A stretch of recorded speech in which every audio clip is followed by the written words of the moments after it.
Bom, mas aqui ele fala, né, que o Prodi falando sobre Leviatã, ele vai falar que o Hobbes ele descreve essa ideia do Papa, né, como que é uma pretensão muito grande pretender um reino, né, dominar um reino, dominar o reino secular, dominar um reino além do seu próprio domínio. Então, que o Prodi está falando que o Hobbes vai chamar isso de uma pretensão absurda e opressiva.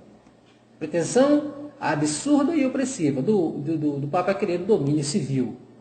Bom, aqui o Prodi ele vai retomar a conversa sobre o Concílio de Trento e afirmando aqui que em momento algum o Concílio de Trento ele vai considerar o papado como um corpo político. Pero es evidente que el concilio no considera en ningún caso el papado como cuerpo político y se guarda de afrontar los problemas derivados de la nueva situação histórica. Ou seja, nada a ver, não se pode evocar Trento para requerer esse status de corpo político. Então, também trata o debate aqui, né, como um debate medíocre, né, sobre a reforma dos príncipes, né? Ele vem falando aqui que essas são velhas e desgastadas posições universalistas, né? Que isso aí não passa, que essas posições universalistas não passam de declaração já desgastadas, né? Declaração sem nenhum tipo de consequência prática, não, sim, e nada, não tem nada a ver com a realidade, né? Porque o que estava acontecendo na realidade, ele vai trazer aqui, né, através das tensiones e acordos concordatários, ou seja, no tete-a-tete, na vida social, na vida, né, no tete-a-tete da vida política, né, e em defesa dos interesses políticos, a Cúria Romana, ela está de um lado, né, e os príncipes estão do outro lado com as concessões. São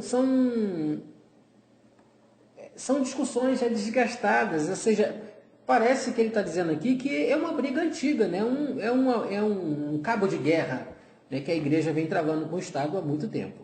Bom, o Estado romano, se é que existiu o Estado romano, o Estado não existiu do jeito que nós compreendemos como Estado moderno, mas, né, o governo romano, o poder romano, a igreja conseguiu, ela conseguiu carcomer ele por dentro e se transformar nele, em poder, empoderar-se através dele. E ela tenta fazer isso com os estados modernos.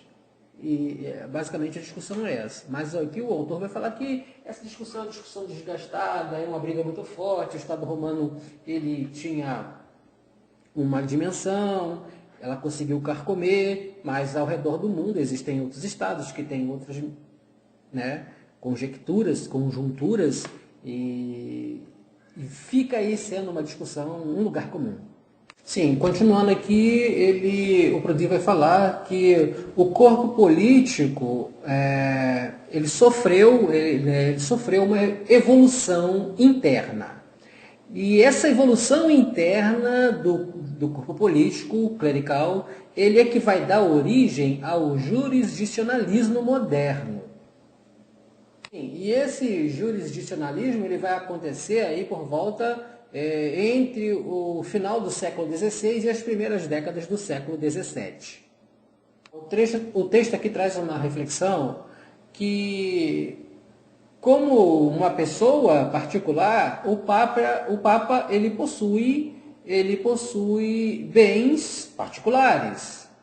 Né? Existem o patrimônio da igreja, a igreja tem o patrimônio, ele é o chefe da igreja, né? O líder máximo, máximos pontífices, né? Ele é líder, então ele administra os bens da igreja, que de uma certa forma, ele sendo o máximo, esses bens também são seus. Mas na figura de um indivíduo, numa personalidade particular, a personalidade imortal, né? Ele tem bens particulares que não pertencem à igreja.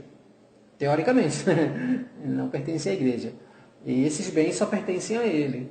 É claro que quando ele morrer e tal, provavelmente a maioria deles deixa os bens deles para a instituição, mas como pessoa, separado da eclésia, ele possui esses bens que são inerentes àquela pessoa, à figura daquela pessoa, não do pontífice. Bom, a respeito aí da propriedade, né, do patrimônio, né, que como representante da igreja, o Papa, ele como representante, ele detém todos os poderes, claro, ele jura a fidelidade à igreja de Roma, mas ele, como diz o texto aqui, ele é o bem-aventurado representante de Pedro, entendeu? Então ele tem... Esse simples fato dele ser o bem-aventurado representante de Pedro amplia, segundo a própria conjectura deles, né, teológica deles, ele tem esse poder dele ampliado, né, como o supremo. Então ele tem poder em suprimir os domínios, ele tem direito sobre os direitos, né, de quem vai ter direito ou não, né, ele tem um poder, o jurídico máximo, né, sobre as cidades, sobre as universidades que estão sobre a égide da igreja, né? E, no caso, o Estado... Aqui, nessa parte do texto aqui, o autor está tratando a igreja como o Estado de la Iglesia, ou seja, o Estado da igreja. Então, dentro desse Estado da igreja, obviamente ele está falando do Estado de Roma, né? Que estava sendo construído, né, construído no sentido ideológico, filosófico da palavra, e então esse pontífice ele tem a capacidade, o direito de revogar, revogar estatutos, de criar e revogar, né, ou seja, confirmar, emitir estatutos, revogar estatutos, conceder direitos, retirar direitos, né, segundo o seu livre-arbítrio. É claro que lembrando que ele é o representante de São Pedro e tudo mais, contudo ele tem todo esse poder. Tudo isso para tratar do assunto da propriedade, né? E esse assunto da propriedade é importante porque, pelo que eu entendo, agora ela quer se apropriar até do direito dos príncipes, né? Do direito da cadeira temporal. Mas vamos lá. Gente, na página 66 aqui, ele traz uma informação nova. Ele traz a informação em 4 partes.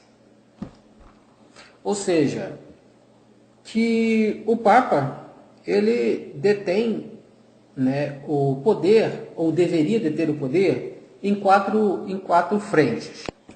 A primeira representação, né, papal seria como de vigário geral de Cristo. Ou seja, o bispo da Igreja Universal, certo? A primeira representação do Papa seria como vigário geral de Cristo, né, e bispo da Igreja Universal. A segunda é como um patriarca do Ocidente. Por que que o autor está usando aqui essa expressão patriarca do Ocidente? Porque nós sabemos que no Oriente nós tínhamos aí Constantinopla, né, que é a Igreja Católica do Ocidente. Não é tão católica quanto a Igreja Católica, nós já vimos todas as diferenças, né? A Igreja do Ocidente, ela é uma Igreja Católica apostólica, mas ela não é romana, né? Então veja bem, vamos rememorar as 4 personas, as 4 personalidades, né? As pessoas distintas que o Papa representa. Vigário geral de Cristo, seja o bispo da Igreja Universal, a outra é o patriarca do Ocidente, para representar, né, o pai do Ocidente, praticamente, né? A terceira é como bispo da cidade de Roma, ou seja, o Estado de Roma, a cidade de Roma, que depois ela vira Estado, né? Esse bispo, o Papa. Então, o Papa, ele também é bispo desta cidade. E a quarta, por último, de imperador e príncipe temporal da cidade que está sob jurisdição da Itália. Ou seja, é uma mesma cidade, mas nessa cidade ele é patriarca do Ocidente, porque Roma está no Ocidente, né? E ele é o bispo de Roma, porque ele está em Roma, e também imperador da cidade de Roma, que está dentro da Itália. Ou seja, ele tem 4 personalidades. A gente poderia chamar de... eu chamaria isso de as 4 formas diferentes de se ver o Papa, né? E ele ainda quer, com certeza, a quinta, que é abocanhar o poder temporal que nós estamos falando há 300 horas. Então, e aqui ele fecha aqui a página, né, com uma afirmação em latim, ob diversas personas formales que in una edenque persona materiali representanto. Ou seja, sobre as diferentes personagens, pelas diferentes personas, as diferentes, né, formas em aparência, estão representadas uma única e uma mesma persona material. Ou seja, na pessoa material estão representadas todas essas personalidades, né? Essas que ele representa. É basicamente o que já foi dito, em outras palavras.